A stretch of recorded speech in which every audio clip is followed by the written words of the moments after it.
Assalamualaikum warahmatullahi wabarakatuh. Jadi kali ini aku udah berada di salah satu warung yang ada di dekat rumah aku. Aku mau melakukan wawancara dengan pemilik warungnya terkait data-data keuangan yang akan aku butuhkan dalam membuat cash flow nantinya.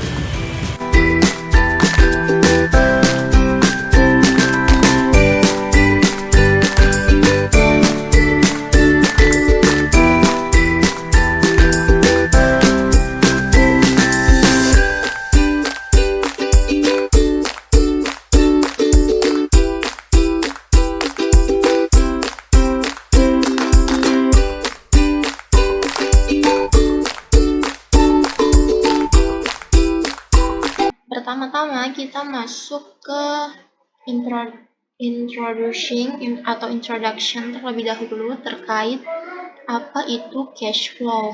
Nah, cash flow adalah laporan keuangan yang berisi tentang informasi penerimaan dan pengeluaran kas dalam sebuah perusahaan pada periode waktu tertentu. Karenanya, laporan keuangan arus kas dapat digunakan untuk melacak pemasukan dan pengeluaran dari seluruh kegiatan perusahaan.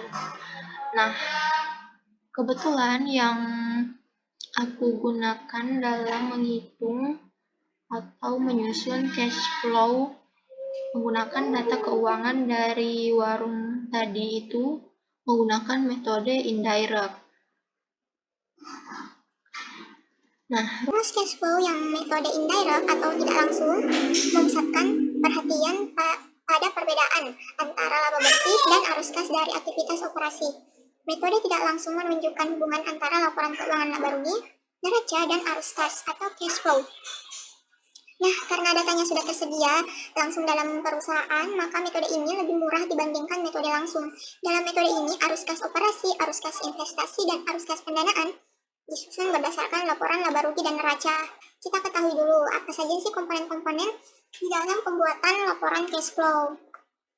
Nah, ini ada 3. Yang pertama, aktivitas operasi atau operating activities, aktivitas investasi atau investing activities, dan yang terakhir aktivitas pendanaan atau financing activities. Oke, selanjutnya ini aku udah klasifikasikan menjadi 3 step. Kita lihat yang step pertama terlebih dahulu. Nah, di sini bisa kita lihat aku udah klasifikasikan data-data keuangan yang udah aku kumpulkan tadi berdasarkan hasil wawancara sehingga menghasilkan 2 laporan keuangan. Yang pertama itu ada comparative statement financial position dan yang kedua ada income statement. Nah, di sini udah ada compare-nya juga dari bulan Oktober dan November, dan semuanya itu udah diklasifikasikan berdasarkan angka maupun akunnya masing-masing. Di sini juga ada charge increase atau decrease yang udah aku sertakan juga angka-angkanya. Nah, di sini ada juga laporan income statement yang berisi tentang revenue ataupun pendapatan dari Sariwulan Grosir selama bulan Oktober. Nah, pembandingnya itu bulan November. Bisa kita lihat ini ada COGS, revenue. Nah, ini udah sesuai dan sudah diklasifikasikan berdasarkan laporan data-data keuangan yang udah aku kumpulkan dari hasil wawancara. Nah, di sini kita pada step 2 kita akan membedakan yang mana operating activities dan yang mana investing and financing activities. Nah, kita yang operating activities dulu. Nah, ini ada informasi tambahan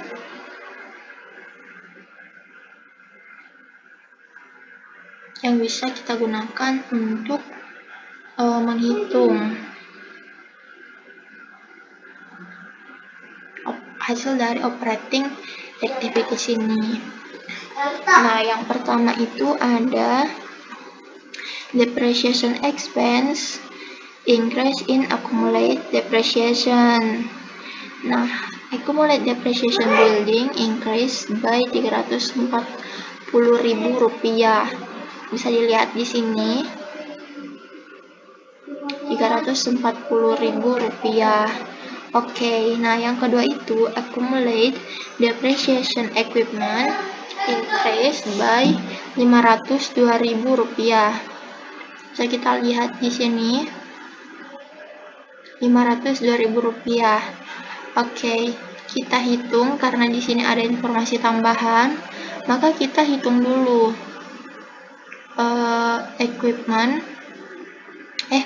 accumulate depreciation equipment. Nah, di sini kan ada beginning balance. Beginning balance itu kita ambil dari sini. Pada tanggal 31 Oktober 2021. Oke, kita masukkan di sini. Terus depreciation for November 2021. Nah, depreciation for November 2021 ini didapat dari ini 502. Ini 502 ditambah dengan 832.000, yaitu harga dari equipmentnya, dan dikurang oleh book value atau nilai residu dari equipmentnya yang akan dijual. Nah, ini hasil dari tambahan kedua ini. Lalu deduct of sales equipment itu hasil dari 832.000, yaitu cost dari equipment yang terjual dikurang sama book value dari cost dari equipment yang terjual, yaitu 800.000, dapat 32.000. Lalu ini dikurang sama ini, dapat ini. Jadi ending balance dari equipment atau akumulasi depreciation equipment itu 1.822.000, seperti di laporan keuangan ini. Nah, ini sama kan 1.822.000 pada saat bulan November 2021. Oke, lanjut. Nah, tapi perusahaan harus menambahkan kembali total di net income itu, totalnya itu 1.854.000, karena ini akan mengubah income statement. Nah, ini kan hanya untuk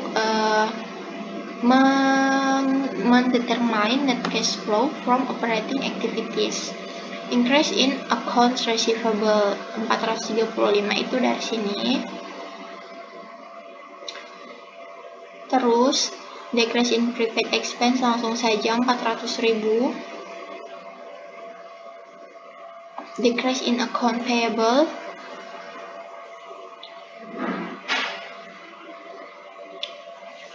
ini 979. Ada tipe 979. Terus loss on sale of equipment.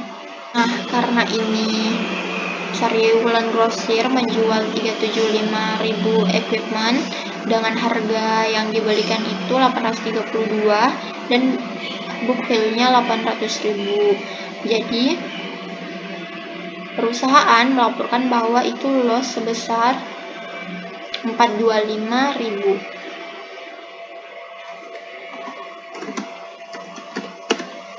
Sesuai sama yang ini ya, loss on sale 425. Nah, itu yang di operating activities. Bisa kita lihat ini adalah ketika dimasukkan ke dalam tabel dan ketika dijumlahkan itu dapatnya ini. Jadi nilainya itu nggak minus ya, jumlahkan dapatnya ini. Lalu kita selanjutnya ke determine net cash flow from investing and financing activities. Nah, di sini ada beginning balance buat equipmentnya itu 6.850.000. Ini ya, 6.850.000. Terus purchase of equipment bisa kita lihat di informasinya yang ini 982.000. Nah, kita tambah jadinya 7.832. Terus sale of equipment-nya itu yang ini 832.000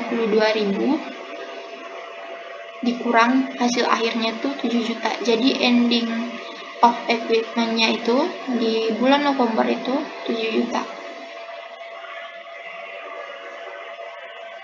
Nah, the sale of the equipment for 375.000 is also an investing activity, but one that generates a cash inflow. Setelah keduanya ini udah, karena financing activities-nya tuh tidak ada yang melibatkan aktivitas pendanaan, maka kita langsung saja ke step 3, yaitu statement of cash flow.